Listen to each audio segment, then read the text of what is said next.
நம்மில் யாரோ கற்பித்துத்தான் ராமானுஜன் சாஸ்திரத்தின் நுணுக்கங்களை அறிந்து கொள்ள வேண்டும் என்பதில்லை. அவன் ஸ்வயம் பிரகாசம் உடையவன். நாமெல்லாம் குரு என்றும் ஆச்சாரியன் என்றும் அவனுக்கு பல விஷயங்களை போதித்து அதன் மூலம் நமக்கும் பெருமையை சேர்க்க வேண்டும் என்பதுதான் பெருமாளின் விருப்பமாக இருக்க வேண்டும். மற்றபடி தங்களாலோ, சோமயாஜியாலோ, அடியேனாலோ, ஏன் மயூரவண்ணன் சுவாமியாலோ தான் ராமானுஜன் சாஸ்திரத்தை தெரிந்து கொள்ள வேண்டும் என்பதில்லை. அவனுக்குள் பிரகாசிக்கும் சைத்திய குருவான பரமாத்மாவே ராமானுஜனின் ஹிருதயத்தில் இருந்து கருணையோடு அவனுக்கு அனைத்தையும் போதித்து விடுகிறார். ராமானுஜனின் ஞானம் பறந்து விரிந்தது. அதை யாராலும் அனுமானிக்க முடியாது. திருக்கச்சி நம்பிகளே, அடியேனுக்கு ஒரு சந்தேகம். ராமானுஜன் சட்டென்று யாரையும் எதிர்த்து பேச யோசிப்பவனாயிற்றே.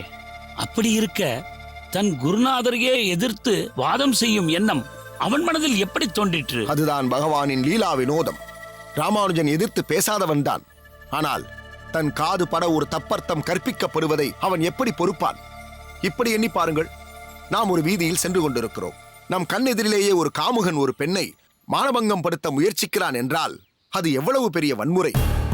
அதை கண்ணுக்கு நேரே நாம் பார்த்தும் நமக்கெதற்கு பொல்லாப்பு என்று அப்பெண்ணை அந்த வஞ்சகனிடமிருந்து காப்பாற்றாமல் அங்கிருந்து விலகி செல்வதும் ஒரு வன்முறைதானே. அதே போன்று ஒரு முக்கியமான ஸ்லோகத்திற்கு பொருத்தமற்ற குதர்க்கமான ஒரு விளக்கத்தை குருநாதரே கொடுப்பாரே, ஆனாலும் அதை தடுக்காமல் தகுந்த விளக்கத்தை கொடுக்காமல் இருந்தால் அதுவே மிகப்பெரிய அபவாதம். வேதங்களால் பெரிதும் வர்ணிக்கப்படும் பகவானின் திருநேத்திரங்கள் தவறாக வர்ணிக்கப்பட்டால் அதை எதிர்த்து தகுந்த விளக்கத்தை அளிப்பதுதான் ஒரு உத்தமமான சிஷ்யனுக்கு அழகு. அதைத்தான் ராமானுஜன் செய்திருக்கிறார். இதில் இன்னொரு விஷயத்தை நாம் தெளிவாக புரிந்து கொள்ள வேண்டும். ராமானுஜன் தன் திறமையையோ ஞானத்தையோ வெளிப்படுத்த வேண்டும் என்ற நோக்கத்தில் செயல்படவில்லை. ஒரு தப்பான விளக்கத்தால் பகவத் அபச்சாரத்திற்கு தன் குருநாதர் ஆளாகிவிடக் கூடாதே என்பதற்காகத்தான் அந்த உன்னதமான விளக்கத்தை ராமானுஜன் அளித்திருக்கிறார். ஆனால் பாவம், அதை புரிந்து கொள்ளும் நிலையில் யாதவ பிரகாசர் இல்லை என்பதுதான் மிகவும் வருந்தக்கூடிய விஷயம். அச்சுச்சோ, அப்படி என்றால் யாதவ பிரகாசர் ராமானுஜனிடத்தில் விபரீதமாக ஏதும் நடந்து கொள்வாரோ? வீண் கவலை எதற்கு திருமலை நம்பிகளே? ராமானுஜனை யாராலும் எதுவும் செய்துவிட முடியாது. இங்கு வீற்றிருக்கும் வரதன் நிச்சயம் ராமானுஜனுக்கு துணை நிற்பான். யாதவரை பற்றி பயம் கொள்ளாமல் உம்முடைய மருமான் ராமானுஜனை நினைத்து பெருமை கொள்ளும். உங்களுக்கும் ராமானுஜனுக்கும் இரத்த சம்பந்தம் இருக்கிறதே என்று பூரிப்படையும் திருமலை நம்பிகளே.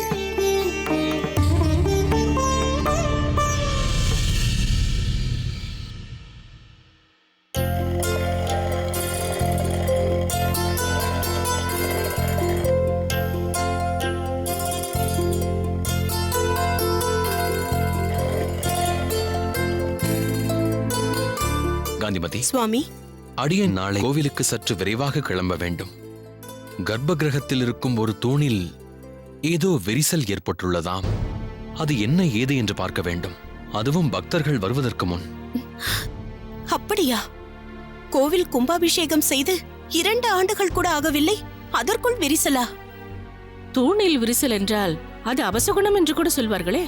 அதனால்தான் மற்றவர்கள் கண்களில் படும் முன் பழுது பார்க்க தீர்மானித்திருக்கிறோம். ஆமாம் ஆமாம், விரிசல் என்றாலே பழுது பார்க்கத்தான் வேண்டும். அது கோயில் தூணாக இருந்தாலும் சரி, கணவன் மனைவி உறவாக இருந்தாலும் சரி. நமஸ்காரம். வாருங்கள் ஆறாவமுதரே, வாருங்கள் நாலூரான். நமஸ்காரம். நமஸ்காரம். காந்திமதி, இவர் நாலூரான். நமஸ்காரம். நமஸ்காரம். நமஸ்காரம். இப்பொழுது கூரத்து பண்ணையை பராமரிக்கும் முழு பொறுப்பையும் ஏற்றுக்கொண்டிருக்கிறார். என்ன சுவாமி, இந்த சந்தியா வேளையில் அதிசயமாக வந்திருக்கிறீர்? அதுவும் நாலூரானையும் அழைத்துக் கொண்டு. ஏதேனும் விசேஷமா? விசேஷம் இல்லை, விசனப்பட வேண்டிய விஷயம். கவலை கொள்ளும்படி எதுவும் இல்லையே? கவலை என்றால் சாதாரண கவலை இல்லை, பெரும் கவலை.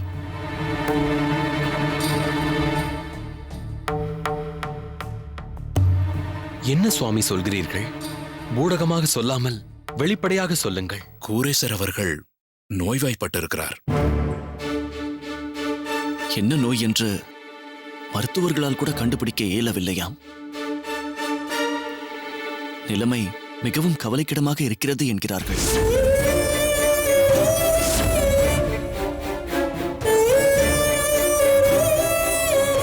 20 நாழிகை கடந்த பிறகுதான் தீர்மானமாக எதுவும் சொல்ல முடியும் என்கிறார் மருத்துவர். காரடையான் நோன்பு அன்று விழுந்தவர்தான். இதுவரை எழவில்லை. ஆதிகேசவா, என்ன சோதனை இது? குரேசன் போன்ற நல்ல ஆன்மாக்களுக்கு ஏன் இப்படிப்பட்ட ரோகத்தை கொடுக்கிறாய்? அவருக்கு தேவையான சில சோரணங்கள் ஸ்ரீபெரும்புதூரில் தான் கிடைக்கிறதாம். அதை வாங்கிச் செல்ல வந்தேன். அப்படியே உங்களிடம் தகவல் சொல்லிவிட்டு செல்ல வேண்டும் என்று என் மனதில் பட்டது. பாவம் சின்ன எஜமானி அம்மா, ஊனின்றி உறக்கமின்றி அவர் அருகிலேயே அமர்ந்திருக்கிறார். ஆண்டாளை பற்றி நினைத்தாலே என் மனம் பதறுகிறது. கல்யாணம் நடந்த சொற்ப காலத்திலேயே இது என்ன கொடுமை! சில சமயம் பெருமாளை நிந்திக்காமல் இருப்பதே பெரும் பாடாக இருக்கிறது. என்ன தஞ்சா இப்படியெல்லாம் சொல்கிறாய்? பிறகு என்னம்மா, ஆண்டாளும் என்னைப் போல் இளம் பெண்தானே. அவளுக்கு இப்படி ஒரு நிலை வந்தால் அவள் மனம் எப்படி தவிக்கும் என்று நினைத்து பாருங்கள். அதிலும் அந்த பெருமாளுக்கே தன்னை அர்ப்பணித்தவள் அவள். அப்படிப்பட்டவளுக்கு இது கொடுமையிலும் கொடுமை. சுவாமி, நான் உடனடியாக புறப்பட்டாக வேண்டும். தகவலை சொல்லத்தான் வந்தேன். நான் நாளை காலையில் கூரத்திற்கு வருவதாக கோரேசனின் தந்தையிடம் தெரிவித்து விடுங்கள். என் மனமும் பதைக்கிறது. உடனே சென்று இருவரையும் பார்க்க வேண்டும் என்று. நாளை என் அகத்துக்காரர் வந்து விடுவார். அவருடன் சேர்ந்து நானும் வந்து விடுவேன் என்று ஆண்டாளிடம் தெரிவித்து விடுங்கள். தஞ்சா சொல்வதும் சரிதான். ராமானுஜனும் வந்து விடட்டும். எல்லோரும் சேர்ந்தே வருகிறோம். சரி, அப்பொழுது நான் உத்தரவு வாங்கிக் கொள்கிறேன். சரி சுவாமி, நானும் புறப்படுகிறேன். வாருங்கள். பெருமாளே, கோரேசனுக்கு ஒன்றும் ஆகிவிடக்கூடாது. கவலைப்படாதே காந்திமதி. கோரேசனுக்கு ஒன்றும் ஆகாது. மீண்டும் அவன் ஆரோக்கியத்துடன் எழுந்து நடமாடுவான். பெருமாள் தன் பக்தர்களை என்றுமே கைவிட்டதில்லை. என்னால் இப்பொழுதும் நம்ப முடியவில்லை. கோரேசனுக்கு இப்படி ஒரு கதியா? நம்ப முடியாததை நடத்தி காட்டுவதுதான் பெருமாளின் லீலை. எப்படி இதை நம்ப முடியவில்லையோ அதேபோல் க்ஷண நேரத்தில் குணப்படுத்தக்கூடிய ஆற்றலும் அவனிடமே உள்ளது. இருந்தாலும் எழுந்து நடமாடும் வரை எல்லோரும் வேதனையிலும் வருத்தத்திலும் தானே மூழ்கி இருக்க வேண்டும். பெருமாளின் ஒவ்வொரு செயலிலும் ஏதாவது ஒரு உள்ளர்த்தம் பொதிந்திருக்கும் தஞ்சா. கோரேசனின் நல்ல எண்ணத்திற்கும் எப்பொழுதும் எல்லோருக்கும் உதவ வேண்டும் என்ற நோக்கத்திற்கும் அவனுக்கு எந்த தீங்கும் வராது. நோய் நொடி என்பது உடலுக்கு ஏற்படுவது. ஆனால் கோரேசனோ உள்ளத்தில் வலிமை பெற்றவன். அந்த வலிமையே அவனை காப்பாற்றும். அப்பா, அவர் நல்லபடியாக பிழைத்து வந்ததும் நமது கோவிலில் ஒரு திருக்கல்யாண உற்சவம் நடத்துவதாக நான் வேண்டிக் கொள்கிறேன். அதற்கென்ன, அவசியம் செய்யலாம். சரி, நாளை ராமானுஜன் வந்ததும் உடனே அனைவரும் கூரத்திற்கு போகலாம்.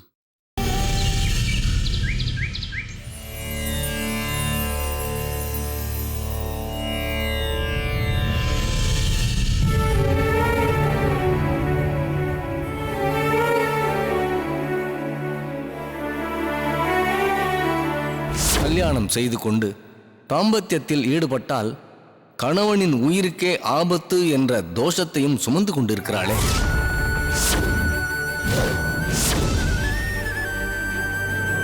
காலம் முழுவதும் கல்யாணம் செய்து கொள்ளாமல் இருக்க வேண்டிய ஒரு சூழலில் உன்னை பார்க்கும் சக்தி எனக்கு இல்லை அம்மா. மனதளவில் உயிர் துறந்தவன் உடல் அளவிலும் உயிரை தியாகம் செய்ய துணிந்து விட்டேன். அந்த தியாகத்தை நீங்கள் மட்டும்தான் செய்ய முடியும் என்று நினைக்கிறீர்களா? இருந்தால் மூவரும் இருப்போம். இல்லை, மூவரும் இருப்போம்.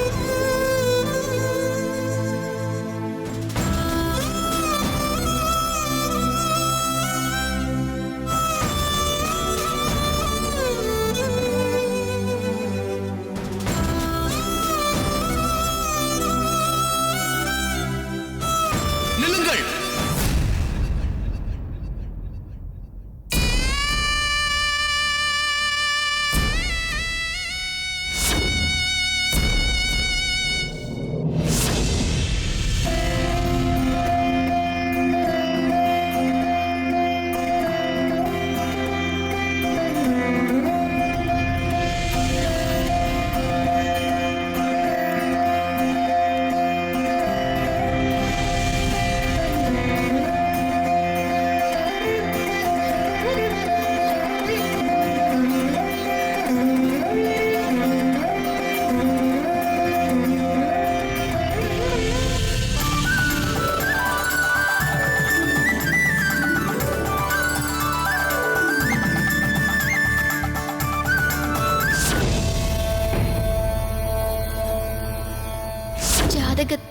எனக்கு சொல்லப்பட்டிருக்கும் தோஷத்தை நன்கு அறிந்தும் என்னை கல்யாணம் செய்து கொள்ள உங்களுக்கு எப்படி தைரியம் வந்தது? என்னுடைய தோஷம் பலிக்குமானால் அதன் விளைவு எவ்வளவு பயங்கரமாக இருக்கும் என்று சற்று சிந்தித்து பார்த்தீர்களா?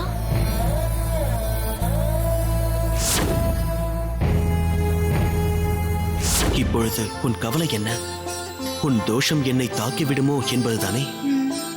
அதற்குண்டான ஒரே தீர்வு நாம் இருவருமே பிரம்மச்சரியத்தை அனுஷ்டிப்பதுதான்.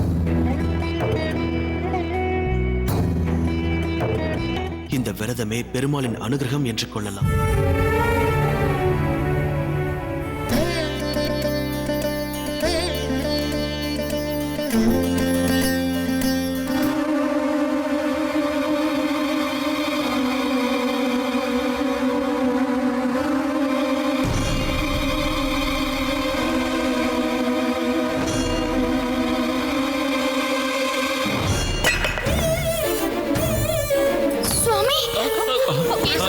மாப்பிள்ளை சுவாமி, மாப்பிள்ளை மாப்பிள்ளை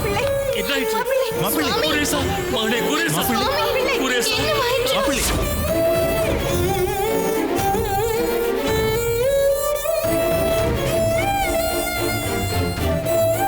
பரந்தாமா, நீயே சர்வ வியாபி, அனைத்தும் அறிந்தவன். ஆதியும் நீயே, அந்தமும் நீயே. எங்களுக்கு சோதனை கொடுக்கும் அதே நேரத்தில் அதை தாங்கிக் கொள்ளும் சக்தியையும் எப்பொழுதும் கொடுத்திருக்கிறாய். ஆனால் இன்றும் என் வாழ்க்கையை ஸ்தம்பித்து விட்டது. அஸ்தமித்து விடுமோ என்று அச்சம் எழுந்துள்ளது. ஒரு குறுகிய காலகட்டத்தில் என் வாழ்க்கையில் என்னவெல்லாம் நடந்து விட்டது. கல்யாணம் என்ற பந்தத்தில் நான் என்றுமே நாட்டம் கொண்டதில்லை. அந்த பந்தத்தை ஏற்படுத்தினாய், அதையும் நான் சந்தோஷத்துடன் ஏற்றுக்கொண்டேன். அதற்கு முக்கிய காரணம் எனக்கு அமைந்த அகத்துக்காரர். யாருக்கும் கிடைக்காத அரிய வரப்பிரசாதம் அவர். கொடுப்பது போல் கொடுத்து என்னிடமிருந்து பறிக்க பார்க்கிறாயே, இது நியாயமா? என் ஜாதகத்தில் இருக்கும் தோஷத்தை அறிந்துதானே வெளி உலகத்திற்கு நாங்கள் கணவன் மனைவியாக வாழ்ந்தாலும் எங்களை பொறுத்தவரை ஒரு நண்பர்களாகத்தானே வாழ்ந்து கொண்டிருக்கிறோம். பிறகு ஏன் எங்களை இப்படி சோதிக்கிறாய்? உனக்கு ஒரு உயிர்தான் தேவை என்றால் என் உயிரை பறித்துக்கொள். என் அகத்துக்காரரை வாழவிடு. அவருடைய சேவை இந்த உலகிற்கு தேவை. தயவு செய்து அவருக்கு உயிர் பிச்சை கொடு. ஆண்டாள்,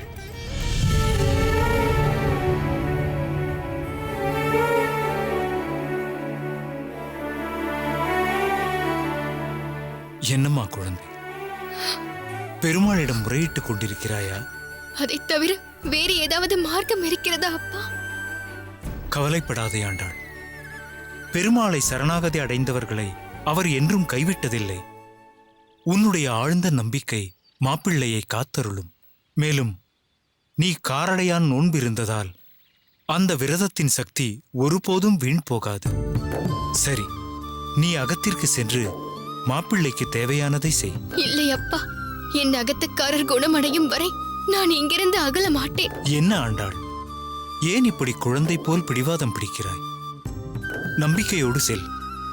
ஆதிகேசவன் சரி செய்து விடுவார்.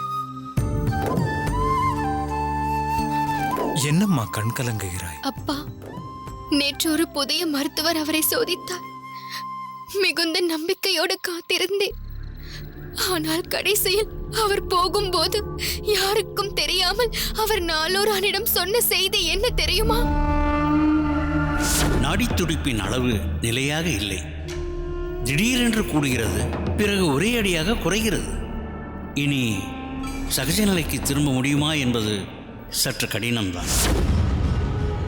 சொந்த பந்தங்களுக்கு ஒரு வார்த்தை சொல்லிவிடுங்கள். பார்த்துவிட்டு செல்வது நல்லது.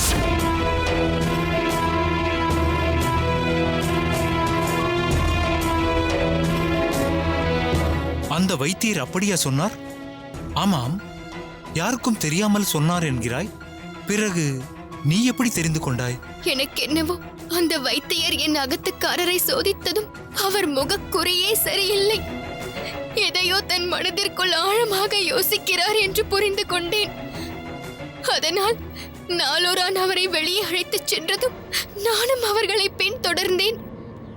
அப்போதுதான் அந்த வைத்தியர் சொன்னது என் காதுகளிலும் விழுந்தது. என் ஜாதகம் தானப்பா அவரை இப்படி ஆட்டி படைக்கிறது. முட்டாள்தனமாக பேசாதே ஆண்டாள். உனக்கும் இந்த நிகழ்வுக்கும் எந்த சம்பந்தமும் இல்லை. நல்லதே நினை, நல்லதே நடக்கும். முதலில் நீ உன் அகத்திற்கு போ. போ ஆண்டாள்.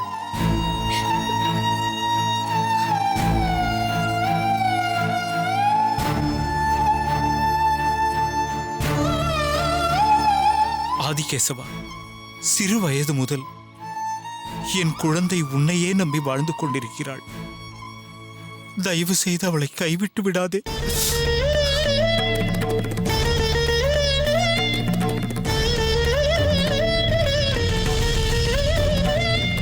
நாடித்துடிப்பின் அளவு நிலையாக இல்லை.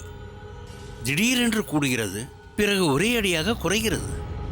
இனி சகஜ நிலைக்கு திரும்ப முடியுமா என்பது சற்று கடினம். சிங்கம் 3 மலேசியாவில் இந்த படத்துடைய ஷூட்டிங் முடிவடைஞ்சிருக்கு. இப்போ இந்த படத்துடைய போஸ்ட் ப்ரொடக்ஷன் நடந்துட்டு இருக்கு.